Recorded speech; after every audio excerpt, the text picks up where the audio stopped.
இன்றே டவுன்லோட் செய்து உங்கள் ஃபேவரட் ஷோக்களை என்ஜாய் பண்ணுங்க. இங்க பாரு, எனக்கு கட்டில படுத்து படுத்து முதுகு வலிக்குது.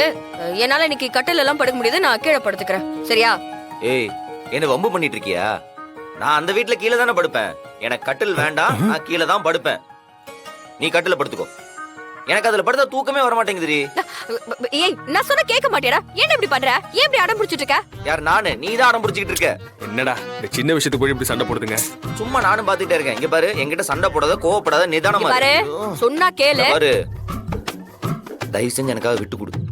உனக்காக நான் என்னெல்லாம் விட்டு கொடுத்திருக்கேன் தெரியுமா? ஏய், விட்டு கொடுத்தியா? நீயா? சரி சொல்லு, நீ என்னெல்லாம் எனக்காக விட்டு கொடுத்தேன்னு பார்க்கலாம். என்ன விட்டு கொடுத்தேன்? லிஸ்ட் குடுறா. நான் என்னென்னமோ விட்டு கொடுத்துருக்கேன்.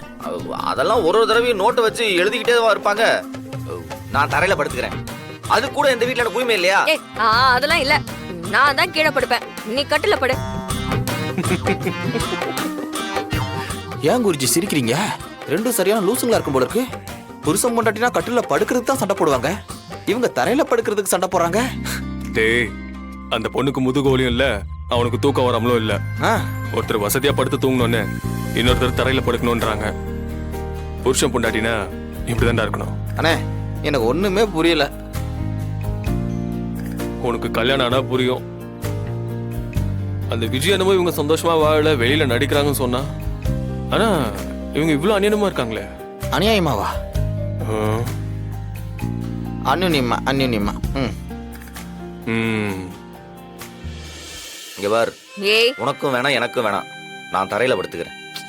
அப்போ நானும் படுத்துப்பேன்.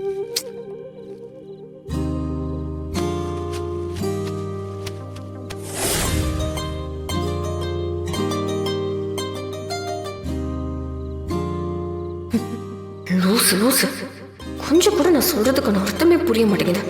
சரியான மரமண்டை. இத்தனை நாளா தரையில தான் படுத்துட்டு இருந்தான். வீட்டுக்குள்ள வந்துட்டோம். கொஞ்சமாவது வசதியா அவ கட்டில படுப்பான்னு பார்த்தா தரையில படுத்துறான். என்னதான் வசதி இருந்தாலும் அனுபவிக்க தெரியாத மக்கு.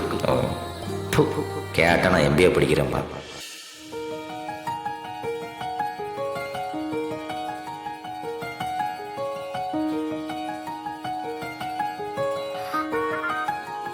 இதுக்கு பேசாம 2 பேரும் கட்டிலே படுத்திருக்கலாம். ஆமால, கட்டிலே படுத்துக்கலாம். அதான் நிறைய இடம் இருக்குல்ல. அது உனக்கு இப்பதான் தோணுதா? ஏன், உனக்கு இப்பதான் தெரிஞ்சதா? சரி சரி, வாய்க்கு வாய் பேசாத. வா, எதை சொன்னாலும் ஏதாவது பேசிக்கிட்டு. அப்புறம் சொல்லவெல்லாம் வேணாம்.